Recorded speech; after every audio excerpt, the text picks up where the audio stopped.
25 இயராக இப்போ எனக்கு யோசிக்கும் போது I am getting to know more of my parents value sir.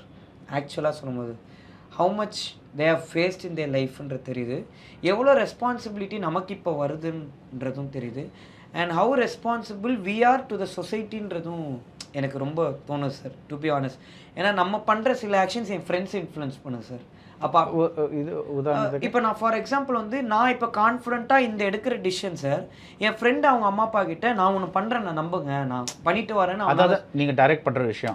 நான் இப்போ நான் டைரக்ட் பண்ணுறேன், நான் ஒன்று பண்ணுறேன்னு சொல்கிற ஒரு விஷயம் வந்து, இப்போ என் ஃப்ரெண்டுக்கு மியூசிக் டைரக்டர் ஆகணும்னு ஆசை சார். ஆல் தீஸ் இயர்ஸ் அவன் வேலைக்கு போயிட்டு இருந்தான். இப்போ அவன் என்ன சொல்கிறான், அவங்க அம்மா கிட்ட எனக்கு ஒரு வருஷம் டைம் கொடுங்க, நான் என்ன ப்ரூவ் பண்ணலன்னா நான் திரும்ப வேலைக்கு வந்துடுறேன், எனக்கு கொடுங்கன்ற மாதிரி ஒரு இன்ஃப்ளூயன்ஸ் அவன் ஆகுறான். அது ரெண்டுமே இருக்குது சார். அது பாசிட்டிவும் இருக்குது, நெகட்டிவும் இருக்குது. அவன் கரெக்டாக போகலன்னா டப்புன்னு இவனை பார்த்து இப்படி கெட்டு போயிட்டான்றாங்க, கரெக்டாக அந்த ஒரு இது இருக்குல்ல sir.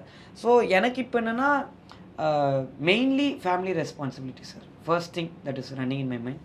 And second of all what நம்மக்கிட்டேருந்து என்ன நான் பெரிய கான்ட்ரிபியூஷன் சினிமாவுக்கு பண்ண போகிறேன்னால எனக்கு தெரியாது சார். பட் ஒரு சின்ன இம்பேக்ட் க்ரியேட் பண்ணணும், ஒரு சின்ன இது கொடுக்கணும்.